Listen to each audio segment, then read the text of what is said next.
It started with a mirror, flashing sunlight into the open air, a desperate SOS from a girl no one was supposed to notice. But Michael B. Jordan did. And what he found when he followed that light would shatter everything he thought he knew about power, fame, and justice. She wasn't just a runaway, she was the key to a truth so dangerous, someone had already killed to bury it. So, when the world's eyes were on him, why did he disappear without a word? And what happened to the girl holding the mirror? The stretch of Highway 1 along California's northern cliffs was unusually quiet that morning. The Pacific shimmered under the sun like glass, and Michael B. Jordan, dressed in black athletic wear, jogged alongside his security SUV on a wellness retreat break. There were no fans, no flashing cameras, just ocean air and the rhythmic crunch of gravel under his shoes. Until he saw her. A young black girl standing alone by the road, no older than 16 or 17, barefoot, with a dirty backpack slung across one shoulder and a cracked makeup mirror in her hand. She was flashing it deliberately toward the road, not haphazardly as if playing with the sun, but in steady, intentional bursts. Michael slowed. The motion stirred something in him, not curiosity, but unease. His military vet father had once taught him how to signal in code, and her rhythm matched an old maritime distress sequence, SOS. He turned back. The girl noticed, and as his car approached, she dropped the mirror and bolted into the trees. His driver hesitated, but Michael insisted they stop. He stepped out, yelling after her, "Hey! Are you okay? Do you need help?" But she was gone, vanishing between the dense pines with a speed that didn't match her limp. Michael glanced at the mirror on the ground. It was chipped on the edge and had tiny fingerprints on the back. The kind a child might leave. Something wasn't right. Most runaways don't signal like trained scouts. He picked up the mirror and examined the spot she'd stood in, tracks in the dirt, a smudge of blood on a nearby rock, and something else, cigarette butts crushed into the moss, too many to be hers. He glanced around. No signs of a vehicle, no broken fence, no bike, no trail. Just silence. "We should report it," the driver said. Michael nodded, but something inside told him reporting it wasn't enough. He opened his phone, took a picture of the mirror, and turned on the camera's video mode. "Day 1, he said quietly, "something's off. I'm following it." His driver protested, reminding him of his security obligations and public appearances later that week, but Michael wasn't listening. He retraced the girl's path, weaving through branches and down a narrow slope. 100 feet in, he spotted something glinting through the trees. A van, dark blue, no plates, parked under a canopy of shadows. The window was slightly open, and through it, he could see movement. Just then, his phone buzzed, an emergency alert from the amber system. A girl had gone missing in the area. Zola Fields, age 17. Last seen 3 days ago. Wore a yellow hoodie. The same one the girl on the roadside had been wearing, though it was now muddied and ripped. Michael looked at the van again. Then at the mirror still in his hand. He whispered to himself, "This isn't random." A twig cracked behind him. He spun around. No one. Just wind. He reached into his pocket, tightened his grip on his phone, and began walking toward the van. What he didn't know was that every step forward would pull him deeper into a web so carefully spun. The only way out would be to burn it all down. Her name was Zola Fields, and before her world fractured into shadows and coded cries for help, she had been a brilliant, curious teenager raised on stories about tides and coral reefs. Born in Oakland, she lost both her parents in a car accident when she was just 5. Her mother, a social worker, and her father, a local mechanic, had been coming home from a night shift when a drunk driver tore their car apart at an intersection. With no close family besides a reclusive grandmother, Zola was taken in by Marlin Fields, a stern but warm woman who believed in 3 things: faith, books, and self-defense. Zola grew up splitting her time between the library and the local YMCA, where she took swimming lessons and eventually became certified in CPR. She had a quiet kind of brilliance, the sort that didn't scream to be seen but became impossible to ignore once you paid attention. She won science fairs, tutored younger students, and spent weekends cleaning up the shoreline with environmental groups. But by 16, something shifted. Her grandmother fell ill, and the foster system circled like vultures, trying to assess whether Zola could remain on her own. Though she hid the panic well, every letter that came to their apartment, each with legal stamps and warnings, dug deeper into her resolve. The world around her was always on the brink of crumbling, and she knew no one would come to save her if it did. That's when she met Amber, a girl on Instagram who messaged her about an opportunity to attend a youth marine conservation camp on the coast. It felt like a miracle. Amber spoke her language, sent her videos of the beachside cabins, and talked about scholarship programs. The flyer looked official. The logos even matched those used by the actual California Marine Sciences Institute. But the address was different, subtly so. Zola didn't notice. She was just tired of holding it all together, tired of watching her grandmother wheeze through nights while bills piled up. So, when Amber said, "You deserve this. Come get your future," Zola packed her bag, left a note, and boarded the bus Amber had arranged. Only there was no camp. The van that picked her up had blacked-out windows and a quiet driver who didn't speak. Her phone was taken for registration, and by the time she realized something was wrong, they had already driven past the expected turnoff, deeper into the forested coastal backroads. What followed was a blur, an abandoned home in the woods outfitted with surveillance cameras and bolted locks, a room with other girls, some older, some barely teens, each in varying stages of fear, withdrawal, or numb silence. They were watched constantly. But Zola's memory worked like a camera. She noticed the schedules, the guard rotations, the exits. She waited. For 6 days, she pretended to fold. She ate just enough, cried on cue, and kept her eyes low. But every night, she scraped a plan together in her mind. The mirror she used for her signal wasn't some accident. She'd stolen it from the guard's girlfriend, one of the few women who visited and acted as a cleaner. Zola had overheard someone mention that drivers passing through Route 1 were often tourists, some of them celebrities. If she could reach the highway undetected, maybe someone important would notice. That chance came when one of the guards got drunk and left the back door unlatched. Zola bolted, sprinting through thorny brush and down toward the cliffs until the forest opened to the highway. She waited 3 hours, hoping someone decent would pass. And then she saw him, Michael B. Jordan. At first, she didn't believe it. He was a blur in motion, jogging with such purpose she hesitated to interrupt. But desperation clawed at her, and she angled the mirror to catch the sun, signaling with the pattern she'd learned from her grandmother's survival books. She didn't expect him to stop. No one ever did. But when he pulled over and got out, she panicked. If she could find him, the others could too. She ran. She hated herself for running, but she wasn't ready to be taken back. Hiding behind the trees, she watched as he discovered the van and bent down to examine the area. She was about to leave when something shifted. He took out his phone and started filming. Not just out of curiosity, but intention. That's when she made her choice, to trust him, just a little. Enough to circle back and watch from the distance. Enough to prepare herself to speak if he didn't leave. Zola didn't know his fame beyond a vague memory of him in movies her grandmother used to watch. To her, he wasn't a movie star. He was a man who stopped. A man who noticed. And maybe, just maybe, that made him different. She clutched the sharp edge of the mirror in her pocket like a blade, ready to protect herself if needed. But her gut whispered something foreign, hope. Michael approached the van slowly, every instinct in his body thrumming with alertness. The closer he got, the more unsettling the details became. The vehicle was layered in a coat of grime, and pine needles clung to its surface as though it had been parked there for weeks, maybe longer. The license plate had been scratched out and replaced with a cardboard panel smudged with oil and soot. He circled it once, careful not to make noise, and peered inside through the smeared glass.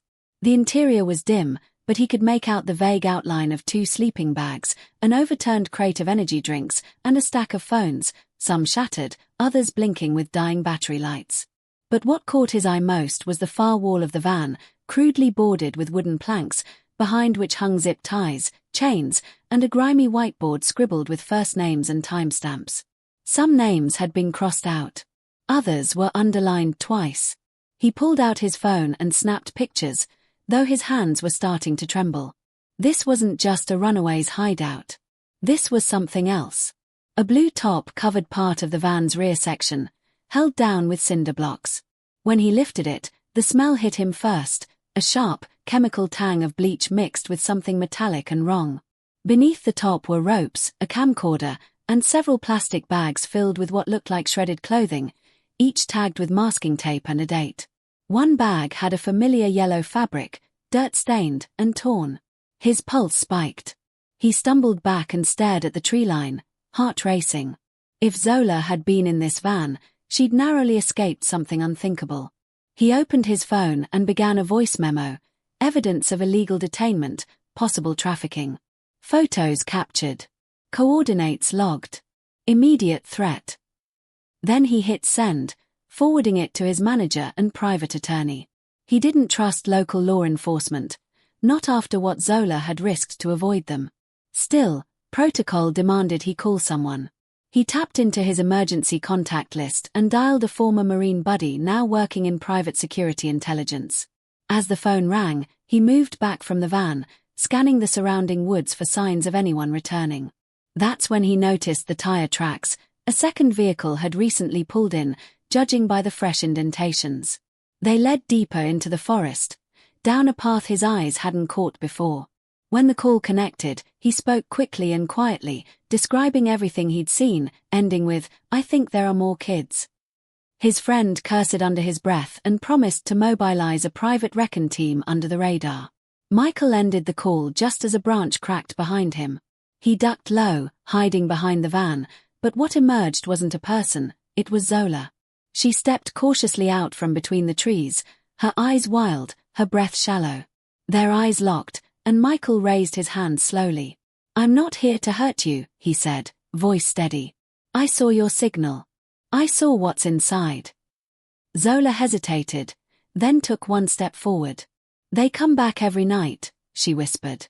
"They bring new girls. They tell them it's a camp. Some of them never make it past the second day." Her voice cracked, and for the first time, he saw the edge in her calm, like a glass surface stretched too tight. He nodded, offering her a bottle of water from his pocket. "I have friends. People who can help. But we need to move before they return." She took the bottle, her eyes flickering with suspicion, then necessity. "There's a shack 2 clicks east," she said. "I left notes. Names. Places they planned to go next." Michael's mind raced. This wasn't isolated. This was systemic. Organized. Hidden in plain sight under the guise of fake scholarships and youth camps. They hiked together toward the shack, careful not to leave obvious trails. Along the way, Zola pointed out subtle markers, tree carvings, stones arranged in certain patterns, signs she and other girls had used to communicate when they couldn't speak aloud. When they reached the shack, the air felt heavier. It was no more than a crumbling wooden cabin, but inside were folders, dozens, labeled by year, gender, and state. Each folder contained profiles of children, their photos, fake intake forms, and chilling psychological assessments. Michael's hands shook as he leafed through them. These weren't random victims, they were targeted. Predominantly black girls, many from low-income or foster care backgrounds. "They pick the ones no one looks for," Zola said quietly. "And if someone does look, they already have stories prepared. Like we ran away. Like we got in trouble. Like we deserved it." Her face hardened. "They tried to write mine already. Said I was mentally unstable, that I'd assaulted a caretaker." Michael stared at her, a fire building in his chest. His fame, his connections, his platform. Suddenly they weren't just privileges. They were tools. And for the first time, he knew exactly what he needed to use them for. He took pictures of every folder, every document. Zola watched him, measuring whether she could trust him fully. "If you really want to help," she said finally, "don't just save me. Burn them all down." He didn't answer. He didn't have to. Because in that moment, something inside him shifted. The actor, the philanthropist, the public figure, all faded behind something rawer. A man who had seen evil face to face and now had names, places, and witnesses. The storm hadn't started yet, but Michael was ready to be the lightning. By the time dusk settled over the coastline, Michael and Zola were miles from the shack, hidden in an old storm drain beneath a rusted railway bridge. The folders had been uploaded to an encrypted server Michael had access to through a digital privacy group he occasionally supported, one typically used by journalists and whistleblowers. Zola huddled against the stone wall, too alert to sleep, her eyes darting at every rustle. Michael stayed close but gave her space, dialing his lawyer, his manager, and finally an old friend in the Justice Department. Each conversation was layered with code words and careful omissions. The network they had stumbled into was bigger than he could have imagined. It wasn't just an isolated group of traffickers, it was a web, with tentacles in law enforcement, tech companies, and non-profits. Some of the folders included logos from real charitable organizations. Others contained donor rosters, many of which overlapped with people Michael had met at fundraisers or galas. He wasn't just looking at a crime ring, he was looking at a conspiracy with deep roots and sharp teeth. That night, as he tried to formulate a plan, he got a call back from the local police department. They'd received an anonymous tip that Michael B. Jordan was trespassing on protected land and interfering in an ongoing investigation. The voice on the other end was tight, rehearsed, too polite. He hung up mid-sentence and turned to Zola, whose expression told him she had expected that. "They always know," she said. "It's not about catching them. It's about who dares to try." The next morning, Michael and Zola hiked to a remote farmhouse belonging to a retired civil rights lawyer he once worked with on a prison reform documentary. The woman, Vivian Calhoun, had dedicated her life to chasing corruption, and when she saw Zola, she didn't ask questions. She just opened the door. Over coffee and a silent breakfast, Michael explained what they'd found. Vivian didn't flinch. She brought out a box from the 1990s, filled with similar folders, different names, same pattern. "They don't stop," she said. "They evolve." Zola leaned forward. "Then we expose them. All of them." Vivian hesitated, then revealed a chilling truth. "You can't go public yet. The moment you do, you'll be hit with lawsuits, character attacks, surveillance. They'll discredit her, they'll erase you." Michael knew she was right. The public adored him, but adoration was paper-thin. One whisper, one accusation, especially against a black man in America, and it could all unravel. Still, he wasn't built to run. He needed to act, but with precision. Together, they built a war room out of Vivian's barn. The folders were catalogued, connections mapped, digital trails chased. Zola, now gaining strength, began to identify faces and names from memory, piecing together a timeline of when girls arrived, who took them, and how the messages were passed. But with every step forward came more threats. Michael's manager called him in a panic. Paparazzi had somehow learned of his location, and rumors were flying about him going rogue during a film shoot. His email accounts were being accessed. A major media outlet emailed him requesting a comment about an allegation involving a minor. The setup had begun. And somewhere in the midst of this chaos, Zola's face appeared on a local news channel, labeled as a missing juvenile with a record of violent tendencies.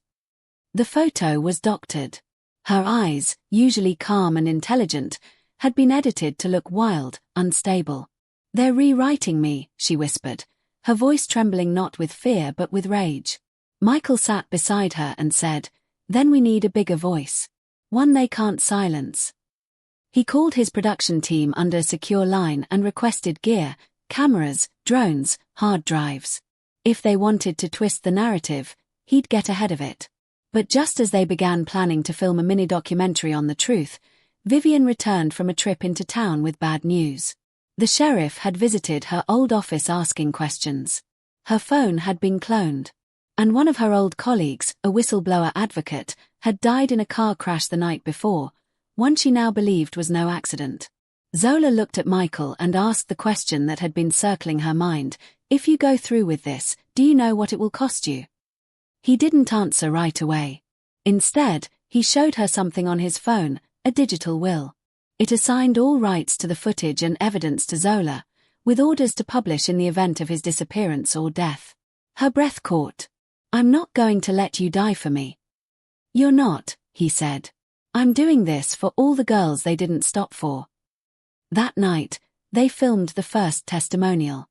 Zola spoke straight into the lens, her voice trembling but strong, describing everything in chilling detail. The shack. The names. The fake recruiter named Amber. They uploaded the first clip to a private link and shared it with a handful of trusted journalists. Within hours, one of them vanished from social media. The war had begun, and they weren't fighting ghosts, they were fighting men in suits who smiled at charity events while funding horror behind the scenes. Michael's world narrowed to a single purpose. No more press tours. No red carpets. Just a question that burned in his chest like fire. Who do you trust when even the good guys wear masks? The next morning brought fog thick enough to erase the horizon, cloaking the coast in a heavy silence that felt like a warning. Michael barely slept.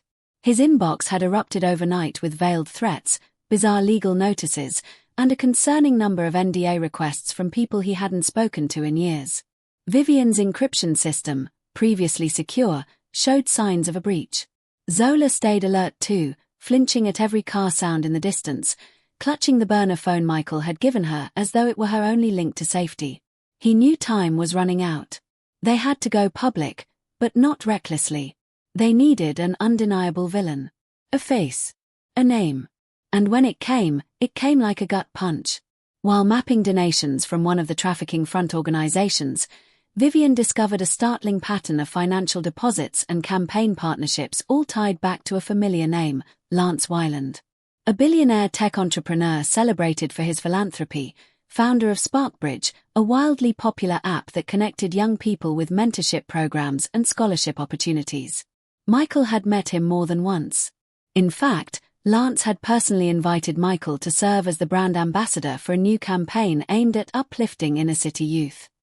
They had filmed a promo video just months ago. Lance had been charming, articulate, a poster child for progress and racial equity. Now, he was a suspect. And not just a silent investor, his name appeared in files labeled Asset L7, a coded identity used in several communication chains involving recruitment, transportation logistics, and payments to shell organizations. Lance's fingerprints weren't metaphorical, they were literal. One digital file retrieved from the shack contained biometric data scans from a secure laptop left behind by one of the lower-tier traffickers, confirming his involvement. Zola stared at the evidence in numb disbelief. He made speeches about protecting girls like me. Her voice cracked, part fury, part shame. Michael felt the weight of it too. This wasn't just betrayal. It was perversion. The very system meant to empower black youth was being used to hunt them. The hypocrisy burned in his chest. Michael immediately severed ties with Sparkbridge, issuing a terse public statement about stepping away due to conflicting values, though he didn't dare reveal the full scope. Not yet. The media spun it as creative differences. But within hours, Michael's social media accounts were shadow-banned, his Wikipedia page vandalized, and his personal assistant received a threatening anonymous message, "Tell your boss to enjoy his final act." Vivian received a subpoena with fabricated charges, and Zola's grandmother, despite being in hospice care, was visited by two suited men claiming to be social workers. The pressure was mounting. But they couldn't back down now. Michael orchestrated a secret meeting with investigative journalist Kayla Rousseau, known for dismantling political corruption. He showed her everything: videos, folders, the biometric data, and Zola's testimony. Kayla's hands trembled as she sifted through it. "This is bigger than anything I've ever seen. But if I run this, I need backing. Editorial protection. A legal team." Michael nodded. "You'll have it." But even as he spoke, he knew the risk extended beyond the newsroom. That night, Kayla's apartment was broken into. Files stolen. Her laptop destroyed. But the encrypted backups Michael had given her saved the project. They moved the operation to a safe house in Nevada, coordinated with ethical hackers to leak proof of Sparkbridge's internal chat logs, revealing not only Weiland's awareness but his orchestration of the recruitment process. Michael's face, once plastered on billboards beside Weiland's, now became the visual counterweight in leaked footage where Zola calmly exposed the betrayal of girls like her. The public response was explosive. #mirror signal trended for days. But while millions applauded Michael's bravery, others called it a smear campaign. Wyland released a carefully scripted denial, accusing Michael of weaponizing personal relationships for notoriety. He appeared on late-night shows, teary-eyed, claiming he'd been hacked. But behind the scenes, surveillance confirmed he had booked a private jet under a shell company to fly to a non-extradition country. Michael knew they had to stop him before he vanished. With Kayla's help, they coordinated a sting, tipping off Interpol using evidence collected by Zola and validated through third-party forensic analysts. Just hours before the flight was due to depart, Wyland was detained. But his arrest wasn't televised. There were no handcuffs, no mugshots, just a quiet resignation from all of his boards and a sealed settlement with unnamed accusers. The system had begun to protect itself again. Zola watched the sanitized version of justice unfold on television and asked, "So he gets to walk?" Michael turned off the screen. "Not if we keep the cameras rolling." They uploaded the full, uncut version of Zola's interview and the unfiltered documents to a decentralized streaming site. Within 24 hours, it had 10 million views. And even though legal teams tried to scrub it, the footage lived on. Not because of Michael's fame, but because the truth had faces, names, scars. Zola's voice had cut through every edit, every lie. Her final words on the stream, "They tried to write me out of the story. So I wrote it myself." That line alone sparked a movement, and the mirror she once used as an SOS became the symbol of a global campaign. But even as they celebrated the momentary victory, Michael couldn't shake the feeling that something deeper remained buried. He had seen only one branch of the tree. Somewhere out there, the roots were still growing. The days that followed were a strange blend of victory and silence. Michael no longer appeared in public without a purpose, and the idea of red carpets and late-night talk shows now felt like relics from another life. Zola, once hidden behind shadows and survival instincts, had become a symbol, not just of resistance, but of redefinition. The footage of her testimonial, raw and direct, had carved a deep fracture into the narrative that powerful men had spent decades constructing. School districts began auditing digital scholarship offers. Non-profits re-examined their funding sources. Sparkbridge shuttered completely within weeks, its assets absorbed and its brand so toxic no other company dared touch it. But still, no mainstream media outlet ever uttered Lance Wyland's name again. The arrest had vanished into a carefully worded transition, and most of his closest associates quietly rebranded or relocated. The machine didn't die, it just changed uniforms. Michael knew this. He could feel the invisible gaze still lingering, watching, waiting. Even with Lance gone, the deeper network that enabled him remained intact, faceless, and woven into the very institutions meant to protect. That was the bitter truth. Vivian was forced into early retirement after her law license was suspended under suspicious allegations of misconduct. Kayla received multiple death threats and relocated abroad under an assumed identity to continue her reporting in safer territory. Zola's story lived on, but the cost of telling it left its own scars. At night, she sometimes jolted awake, heart pounding, clutching the phone like it might vanish. Yet every time she looked at the mirror she had once used to signal for help, now framed in a shadow box and hanging on the wall, she reminded herself she wasn't the girl running anymore. She was the one telling the story. And in telling it, she made herself impossible to erase. Michael withdrew from Hollywood indefinitely. He declined interviews, turned down roles, and refused endorsement deals that didn't commit to transparency and youth safety. Instead, he quietly funded the launch of Project Reflect, a global initiative that trained counselors, educators, and tech developers to spot the signs of grooming and trafficking disguised as mentorship. Zola became the project's first director of youth advocacy, not just speaking at events but building curriculum with the same careful thought she once gave to science fairs. She had found purpose inside the ashes. Yet behind every success, there remained unanswered questions. How deep did the network run? Who replaced Lance in the hierarchy of shadows?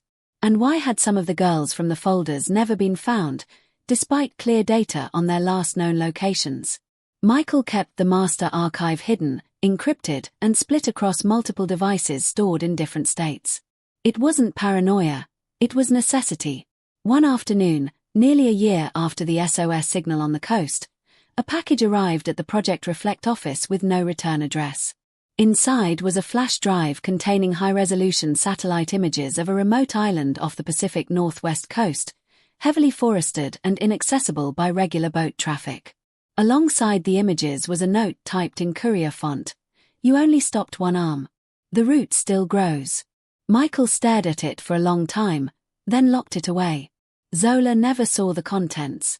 He wanted to give her a future not dictated by fear. Still, that night he made a backup and forwarded it to Kayla. Just in case.